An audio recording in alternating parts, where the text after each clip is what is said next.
They had a big party thrown by Jeff Jarrett for the 4th year anniversary on June 19th after the tapings, and most people were there. Told they were watching Raw, and Cornette cut this, quote unquote, according to Dave, hilarious promo about the mentality there that the way to get over is show as much male ass as possible. Reports where Cornette showed up very enthusiastic about being there. It's very funny to be like, let's celebrate ourselves and chuck on some Monday Night Raw. Yeah, all sit around and watch the June 19th. You know what? I'm going to check what's on I that. was just about to pull it up.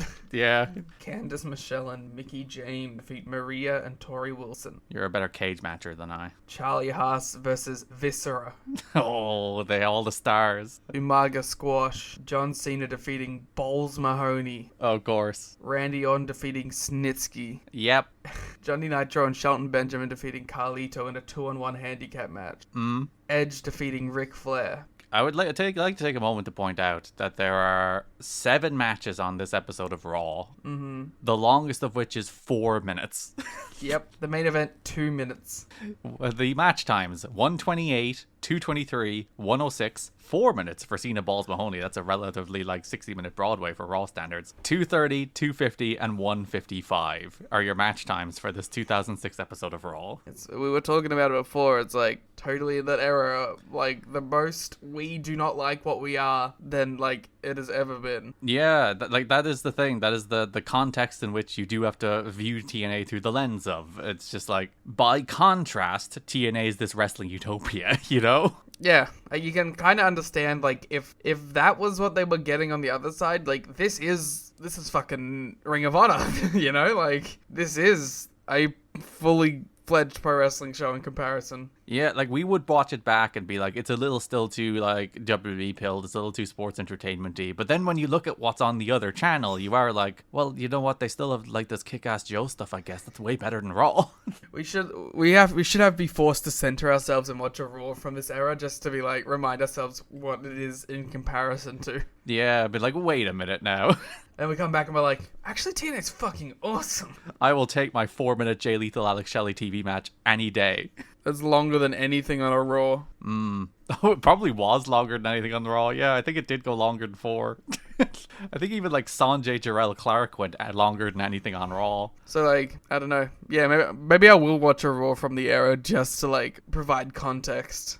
Well, yeah, world context is an important element. It's obviously we can't just be watching Raws and SmackDowns as we're watching all these Impacts as well. That's impossible to keep up with. But it is probably important to have some idea of what North American wrestling television actually looks like. Yeah, because we are now, even in WWE, in a world where they have long title matches and all that on TV all the time. You know, while Gunther had the Intercontinental title, he would have big, meaningful, very good TV matches, among the only good matches. But there's wrestling on WWE TV all of the time, for the most part. It teeters into a wrestling show more often than not.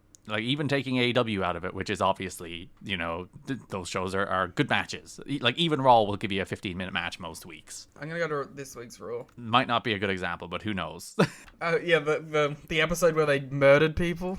Yeah, well, no match longer than 4 minutes there too. But then you do go back to this period and you are oh, good. And this is the true dregs of an era. It's between the Attitude Era and then whatever they hit on in the early 2010s, the Shield era, I guess. That those where they tried to do ruthless aggression. They tried to brand the hell out of this thing and no one cared. So it's very much in the low point of a personality-less, direction-less, but still terrible era of WWE.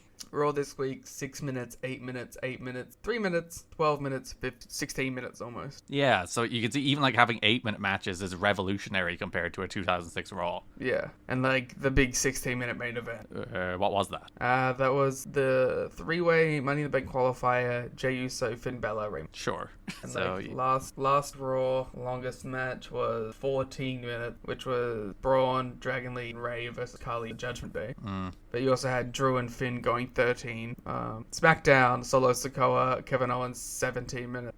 SmackDown this week, longest match 10 minutes, SmackDown is generally the talkier show of the two. Yeah, there's always one. But, like, still, you're getting long matches on there. Like there's still an 18-minute solo Kevin Owens match last week. Yeah. So, like, it's a completely, like, it really is a completely different world now. Even WWE. Whereas go back now to 2006 and it's a desolate landscape. And, like, Impact this month, I don't think the matches are necessarily always good. In fact, a lot of them are quite boring. But, like, Impact this month is, like, you get Jarrett Raven on TV. You get Steiner Sting on TV. You get, like, these big stars and big matches on TV this month. As opposed to Raw, where you're getting Charlie Haas versus Viscera. Yeah, exactly. So yeah, Cornette's here. It's a good promo. It's a big rah-rah speech. He can talk. It's what you expect from Jim Cornette, really. You can never say that he can't talk. No, and like really, that's his role. He's in an authority figure role, and he can talk. And he doesn't have the book, thankfully. Oh, well, I don't know if I'd be opposed to him having the book at this point. Yeah, in contrast to who will get the book, or at least more of the book coming up, yeah, maybe he should have gotten the book. I'm sure he fought for it.